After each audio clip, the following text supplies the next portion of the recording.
Bismillah ar-Rahman ar-Rahim. Auzu billahi minash shaitanir rajim. Maliens on est en depuis Adagarola.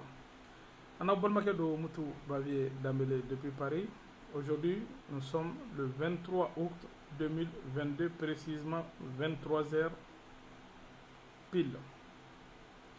Vraiment, je suis content de vous faire sabula kadaka an yɛrɛ kun dara mais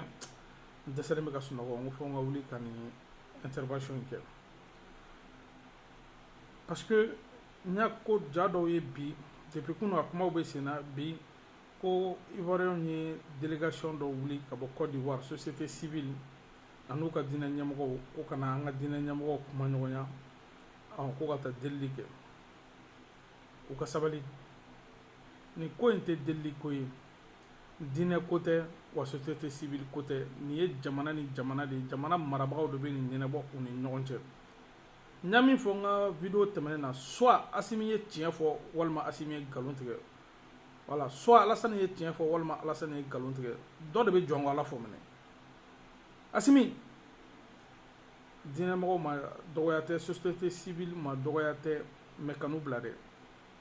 a kɛ Ala y'i ka kɛ a kira ye i ka crédibilité a bɛ nin affaire in bolo kan'u bila bi kan'u bila sini wa kasɔnge ne b'e dɔn n b'a dɔn e ye cɛ min ye ayi Asimi ka teli k'u bila ni e ye sariya b'a ka baara de kɛ an y'a bila yɔrɔ min na dɛ a bɛ to o yɔrɔ de la Alasani bɛ bɔ ka jɔnwala de fɔ e dɔ wɛrɛ fɔr'i ɲɛna a tiɲɛ na ne filila awɔ hali ne a m'a fɔ n jo t'a la a donna ta bɔra ta non fili ye n sɔrɔ kuma fɔcogo b'a ɲɛ a fɔcogo b'a tiɲɛ fili ye n sɔrɔ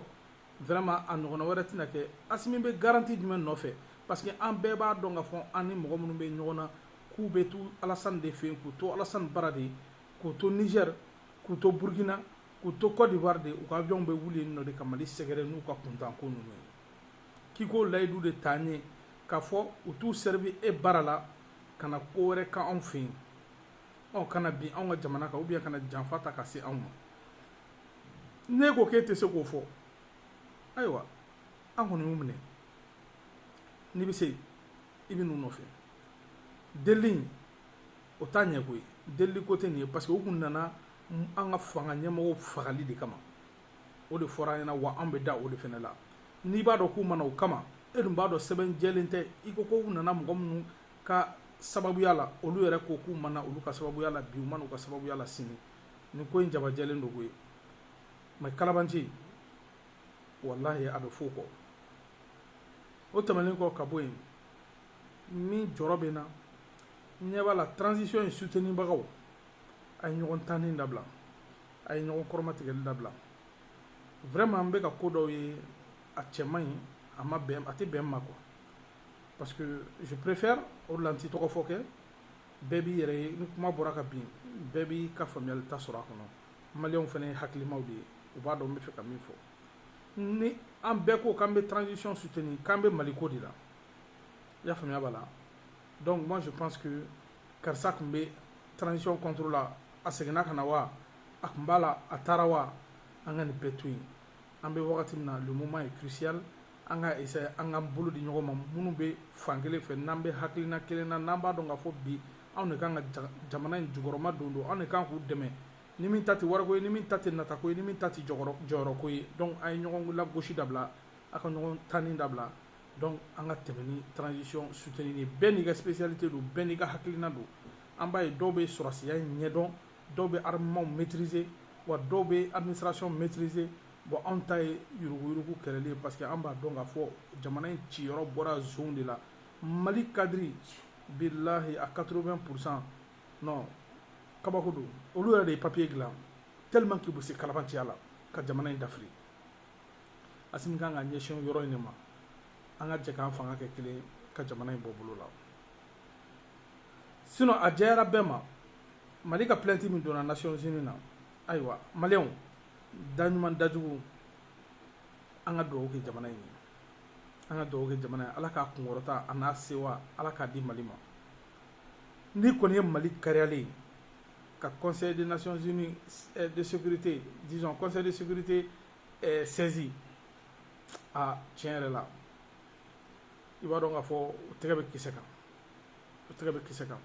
mais an bɛ dugawu de kɛ parce que tubabu a kana f'u ɲɛna min b'a bolo dɛ parce que n tulo b'a la dɔw b'a la su 100 su 30 su 40 an tɛ don détail la u bɛ taa sigi u malo kɛnɛ de kan a bɛɛ bɛ bɔ ka da kɛnɛ kan parce que n'i y'a fɔ ko nin b'i bolo nin b'i bolo n ka cɛ u b'a to i bolo k'a kɛ nkalon ye wallahi billahi donc a bɛ dabiriw da la de an bɛ dugawu de kɛ ala ka faamuyali ko ɲuman di maliyɛnw ma mais maliyɛnw an ka bɔ mɔgɔ ko kɔnɔ hali bi an ka kɛ jamana ko ye barika b'olu la sini ɲɛtaga b'olu la ka segin kuma kan Asimi a y'a don Asimi tulo la k'a kana bɔ a kumakan kan dɛ wa nin ko ninnu de ye jamana ci komi diinɛmɔgɔ ninnu tɛ se ka ban bonya de don donc mɔgɔw nana u jigi k'u ye u fana bɛ wuli ka se Asimi ma Asimi u reçoit i ka jisuma d'u ma n'a ka di i ka Alasani ka ɲamaku ji yɛrɛ d'u ma i ka ji dɔɔni k'a la n'a ka d'u ye ka fɛn bɛɛ d'u ma mais aw tɛ bɔ aw kumakan in de kan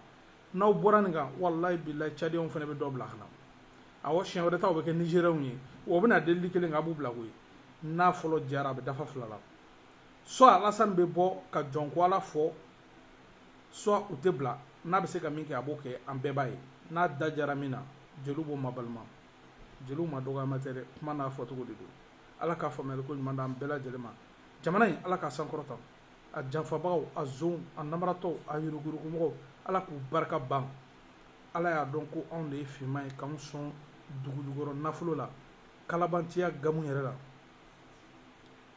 diɲɛ maa bɛ na faransi n'a dɛmɛbagaw ko f'u k'u bɔsi an na kolo kan